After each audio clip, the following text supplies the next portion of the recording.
Hello दोस्तों, आपका अपना चैनल लर्न विद्या में स्वागत है।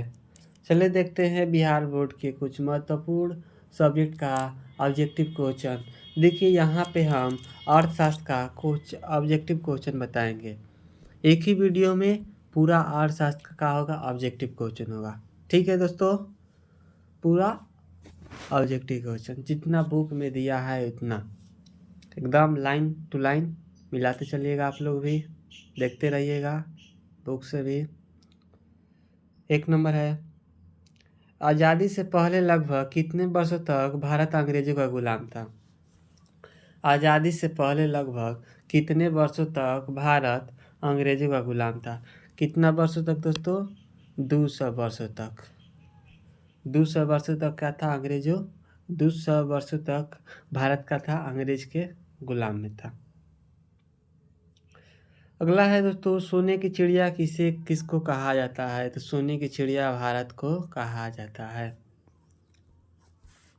अगला एक नीति है, कौन? नीति का नाम है फूट डालो शासन करो। नीति का नाम है दोस्तों फूट डालो शासन करो। यह किसका नीति है? फूट डालो और शासन करो। यह नीति है अंग्रेजों ने बनाई थी। ठीक है। वे सभी वस्तुएं जिनसे हमें आय प्राप्त होती है क्या कहलाती है? क्रियाएं, आर्थिक क्रियाएं कहलाती है। वे सभी क्रियाएं जिनसे हमें आय प्राप्त होती है क्या कहलाती है? आर्थिक क्रियाएं। अर्थव्यवस्था की संरचना अर्थव्यवस्था संरचना को कितने क्षेत्रों में बांटा गया है?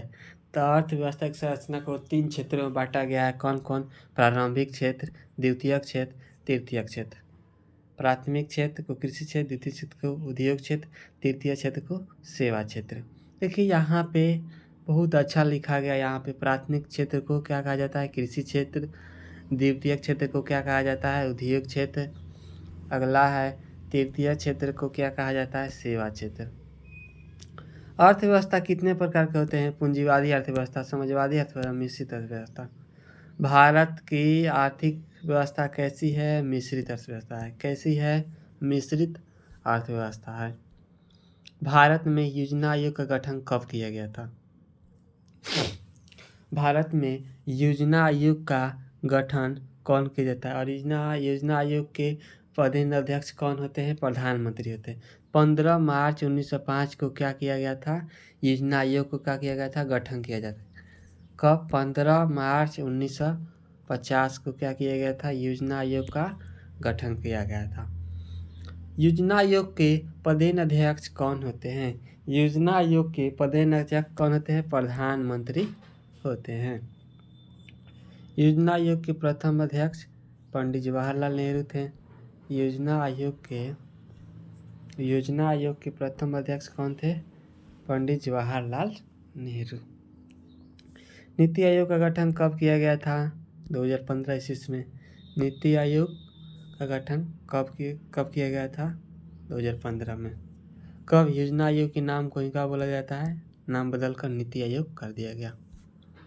वर्तमान में नीति आयोग का अध्यक्ष कौन है? अभी के समय में नीति आयोग का अध्यक्ष कौन है? श्री नरेंद्र दामोदर दास मोदी। भारत में पहली पंचवर्षीय योजनाएं कब लगी थी?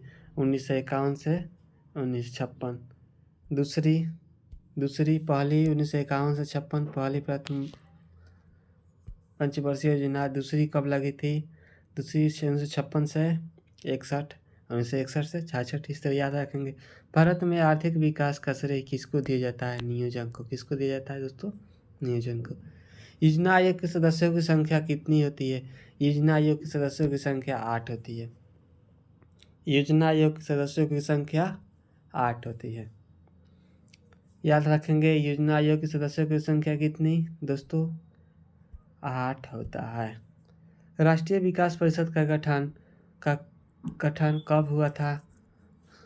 6 अगस्त 1952 को कहा हुआ था राष्ट्रीय विकास परिषद का गठन। राष्ट्रीय विकास परिषद के अध्यक्ष कौन होते हैं? राष्ट्रीय विकास परिषद के अध्यक्ष मुख्यमंत्री होते हैं। योजना आयोग या नीति आयोग का गठन नीति आयोग का गठन के अध्यक्ष कौन होते हैं? प्रधानमंत्री। अभी के टाइम में कौन है? अभी के समय में योजना आयोग के प्रधानमंत्री श्री नरेंद्र दामोदर दास मोदी। पंचवर्षीय योजना बनाने का कार्य किसका है? योजना आयोग का है। याद रखेंगे, पंचवर्षीय योजना का कार्य किसका है? योजना आयोग का है। वस्तु से वस्तु का लेन देन क्या कहलाता है? वस्तु विनिमय प्रणाली कहलाता है। मुद्रा से वस्तु और सेवाओं का लेन देन क्या कहलाता है? मौद्रिक प्रणाली कहलाता है।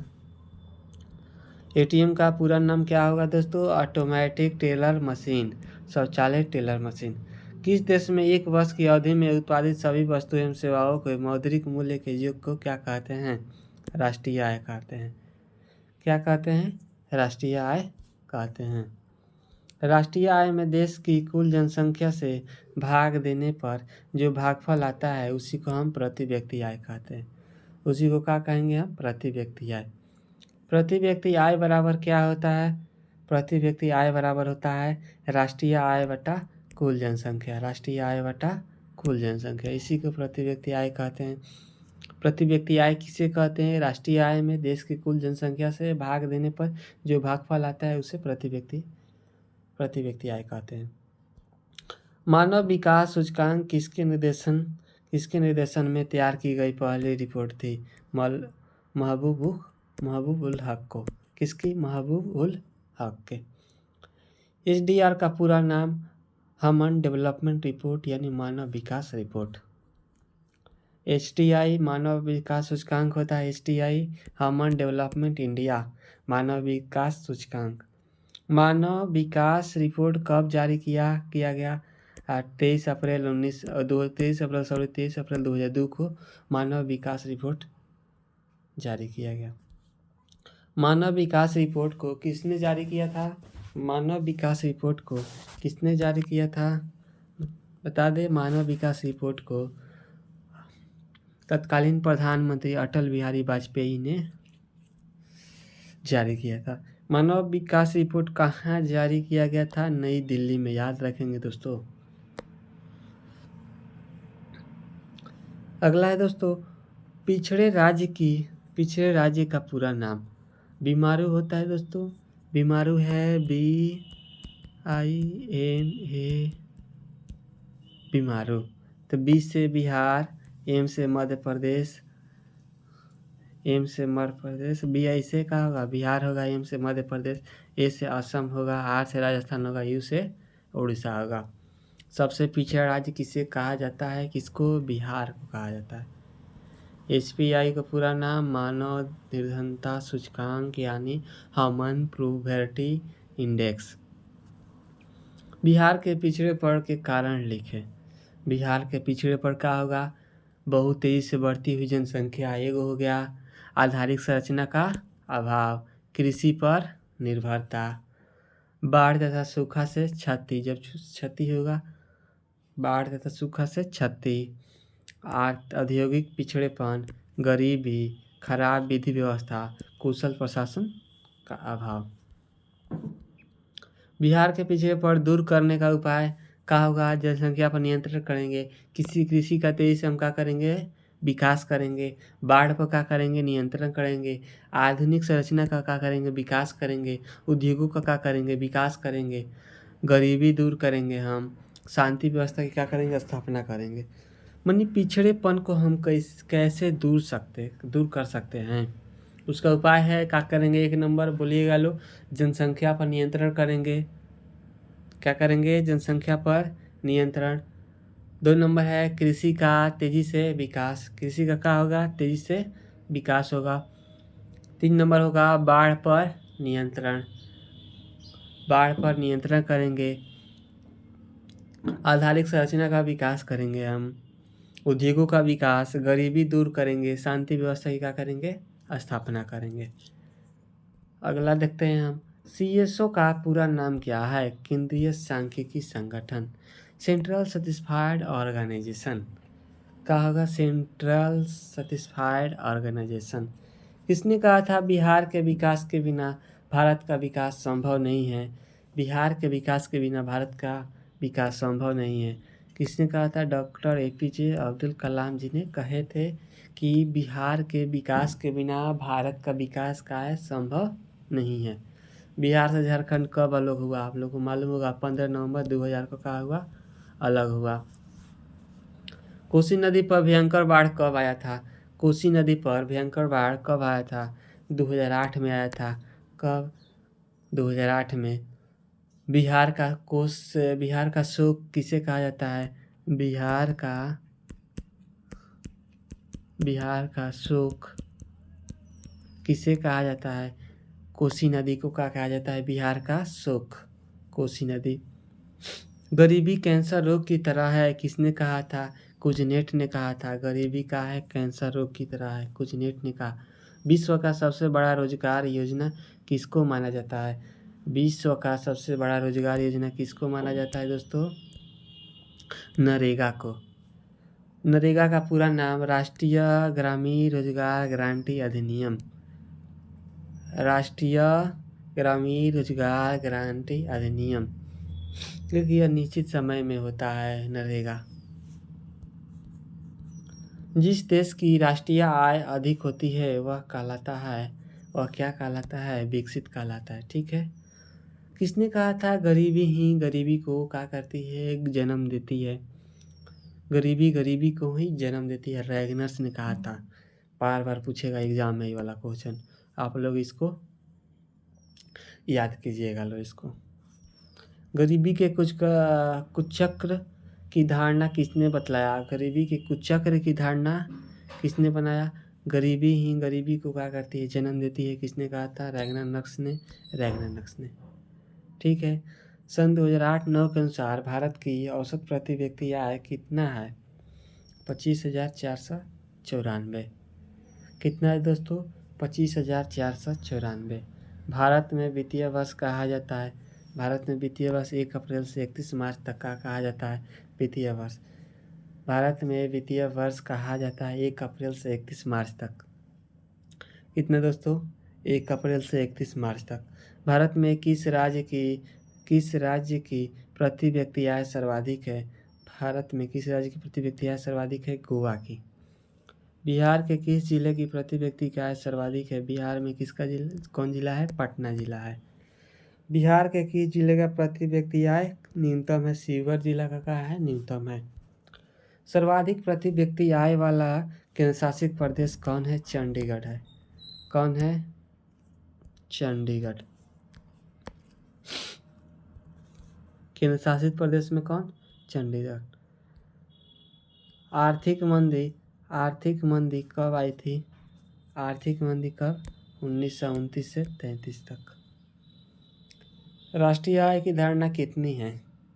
तो राष्ट्रीय आय की धारणा 3 है। कौन कौन? सकल घरेलू उत्पाद, कुल या सकल राष्ट्रीय उत्पादन, शुद्ध राष्ट्रीय उत्पादन। कितनी? सकल घरेलू उत्पाद, कुल सकल राष्ट्रीय उत्पादन, शुद्ध राष्ट्रीय उत्पादन।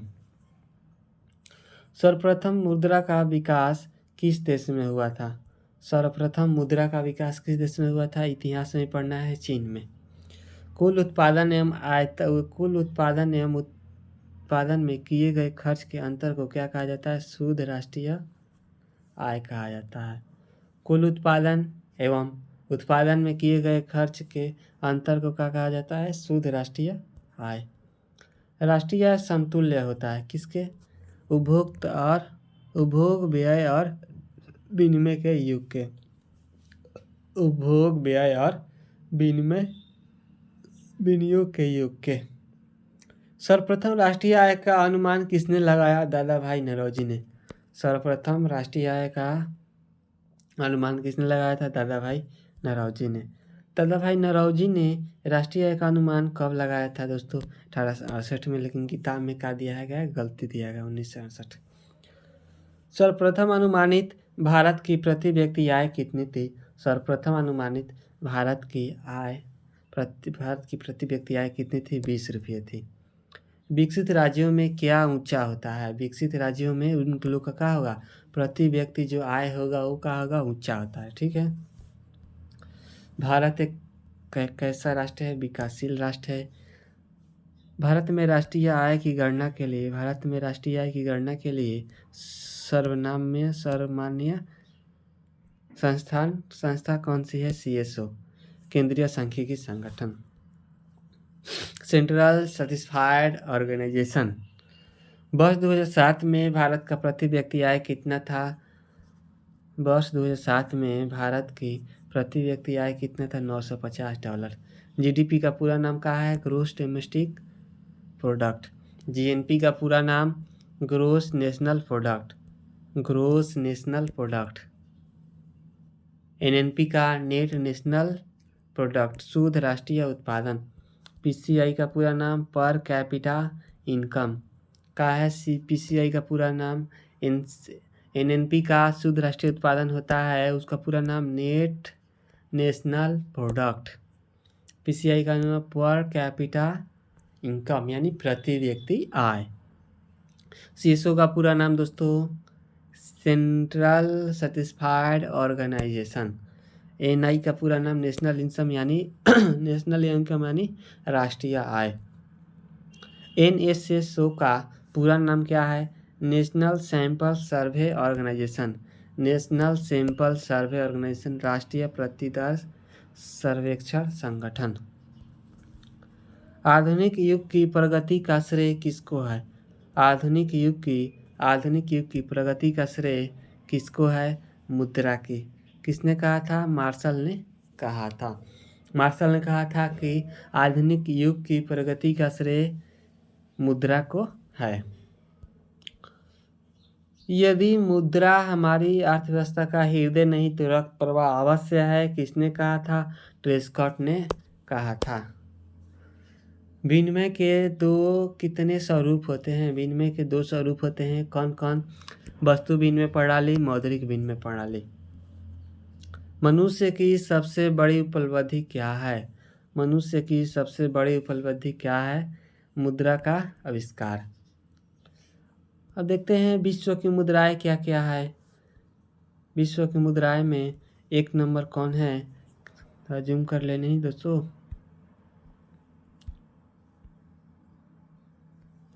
यहाँ से देखेंगे हम विश्व की मुद्राएं। यहाँ पे 1 नंबर पर कौन है? भारत है, तो रुपया होगा। ठीक है, भारत का हम लोग क्या करते हैं? रुपया मतलब पैसा में, रुपया में हम क्या करते हैं? मुद्रा में हम रुपया का प्रचलन है भारत में। पाकिस्तान में क्या है जी? रुपया है। बांग्लादेश में टक्का। नेपाल में रुपया। यहाँ से देखेंगे भारत, पाकिस्तान और नेपाल में क्या है दोस्तों?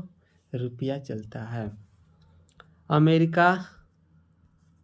अमेरिका में डॉलर, इंग्लैंड में पाउंड, रूस में रूबल, सिंगापुर में डॉलर। अफ़गानिस्तान में अफ़गानी है। ठीक है दोस्तों, अफ़गानिस्तान में क्या है? अफ़गानी है। ईरान में रियाल है। इराक का दिनार है। इराक का राजधानी बगदाद। स्वीडन का क्रोना। अगला, मुद्रा के 4 कार्य कौन कौन है? मुद्रा के 4 कार्य होता है। माध्यम है, मापन है, संचय है और भुगतान है। मुद्रा वह है जो मुद्रा का कार्य करती है, यह कथन किसका है? मुद्रा वह है जो मुद्रा का कार्य करती है, यह कथन किसका है? प्रोफेसर हार्टले बिट्स का। एटीएम के द्वारा कितने घंटे तक हम पैसा निकाल सकते हैं? 24 घंटे तक क्या करते हैं? हम पैसा निकाल सकते हैं। प्लास्टिक मुद्रा का सुंदरतम उदाहरण क्या है? प्लास्टिक मुद्रा का सुंदरतम उदाहरण एटीएम है। ऑटोमेटिक का फुल फॉर्म क्या होता है? ऑटोमेटिक का फुल फॉर्म होता है ऑटोमेटिक टेलर मशीन। हिंदी में बोला जाएगा स्वचालित टेलर मशीन। कुल आय का वह भाग जो चालू वस्तुओं पर खर्च किया जाता है क्या कहलाता है? उपभोग कहलाता है। कुल आय का वह भाग जो टिकाऊ वस्तुओं पर खर्च किया जाता है क्या कहलाता है? उसको बचत कहलाता है। आय तथा उपभोग के अंतर को क्या कहते हैं? बचत कहते हैं। साख का अर्थ क्या होता है? विश्वास या भरोसा। साख के अनेक प्रकार कौन है? साख के अनेक प्रकार कौन होते हैं? देख लो दोस्तों, यहाँ पे चेक होते हैं, विनिमय होता है, बैंक ड्राफ्ट, हुंडी, प्रतिज्ञा पत्र, यात्री चेक, पुस्तकीय साख और साख प्रमाण पत्र। भारत में सभी नोट व सिक्के किसके द्वारा चलाए जाते हैं? भारत में सभी नोट व सिक्के किसके द्वारा चलाए जाते हैं? केंद्र सरकार के वित्त विभाग। किसके द्वारा दोस्तों? केंद्र सरकार के वित्त विभाग के द्वारा। देश का केंद्रीय बैंक कौन है? देश का केंद्रीय बैंक कौन है? RBI, reserve bank of India. Reserve bank of India. देश का केंद्रीय बैंक कौन है? Reserve bank of India. वित्तीय संस्थाएं कितने प्रकार की होती है? वित्तीय संस्थाएं 2 प्रकार की होती है। राष्ट्रीय वित्तीय संस्थाएं, राष्ट्रीय वित्तीय संस्थाएं और राज्य स्तरीय वित्तीय संस्थाएं। कौन 2 प्रकार का होता है? राष्ट्रीय वित्तीय संस्थाएं और राज्य वित्तीय संस्थाएं। देश की संगठित बैंकिंग प्रणाली कितने प्रकार की बैंकिंग व्यवस्था के रूप में कार्यशील है? 3 प्रकार के केंद्रीय बैंक, वाणिज्यिक बैंक और सहकारी बैंक। भारत की वित्तीय राजधानी कौन है? मुंबई है, पहले भी देखे थे हम लोग। वित्तीय संस्था किसी भी देश का क्या माना जाता है? वित्तीय जो संस्था होता है किसी भी देश को का मेरुदंड माना जाता है। बिहार की अर्थव्यवस्था मुख्यतः किस पर आधारित है? बिहार की अर्थव्यवस्था मुख्यतः किस पर आधारित है दोस्तों?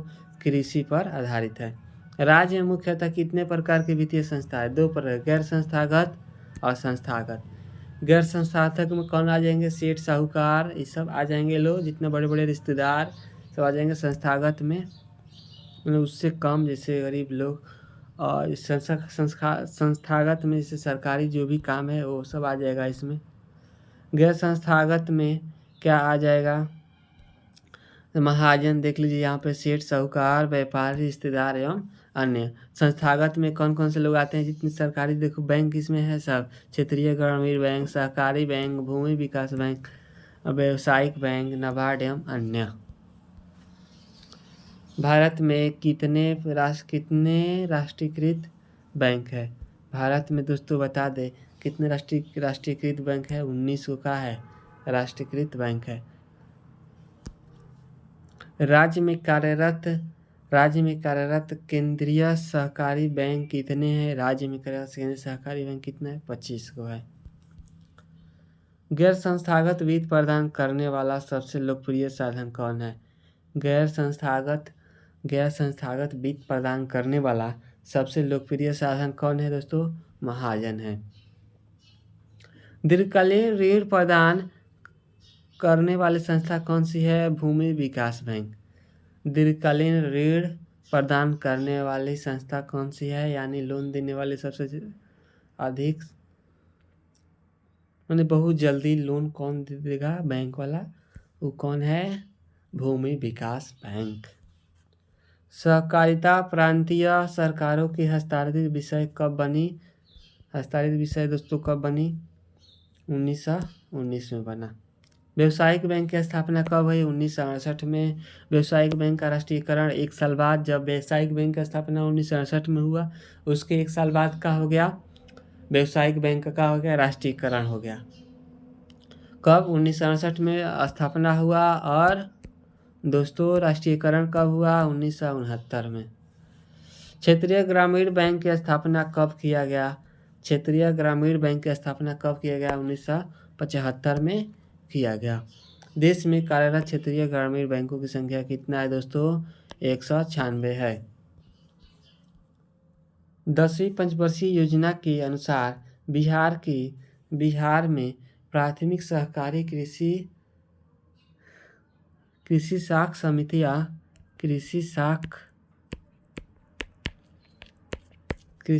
समितियों की संख्या कितनी है? 6842 है। बिहार में सहकारी बैंक द्वारा उपलब्ध सहकारी साख व्यवस्था कैसी है? त्रिस्तरीय है। व्यावसायिक बैंक के कितने कार्य हैं? व्यावसायिक बैंक के 4 कार्य हैं। व्यावसायिक बैंक कितने प्रकार की जमा राशि को स्वीकार करते हैं? व्यावसायिक बैंक कितने प्रकार के जमा? 4 प्रकार के। अस्थायी जमा, चालू जमा, संचयी जमा, आवर्ती जमा। कितने तरह के दोस्तों? 4 तरह के। अस्थायी जमा, चालू जमा, संचयी जमा और आवर्ती जमा। सहकारिता का अर्थ क्या है? एक साथ मिलजुल कर क्या करना, कार्य करना, वहीं का होता है सहकारिता का अर्थ होता है। एक साथ मिलजुल कर क्या करना, कार्य करना, सहकारिता का अर्थ होता है। सहकारिता का सिद्धांत क्या है? सब प्रत्येक के लिए और प्रत्येक सबके लिए। सहकारिता का देख लीजिए अर्थ क्या है, याद रखेंगे। सहकारिता का सिद्धांत क्या है? सब प्रत्येक लिए और प्रत्येक सबके लिए। सहकारिता साख समिति विधान कब पारित हुआ? सहकारिता साख समिति विधान कब पारित हुआ? 1904 ईस्वी में पारित हुआ।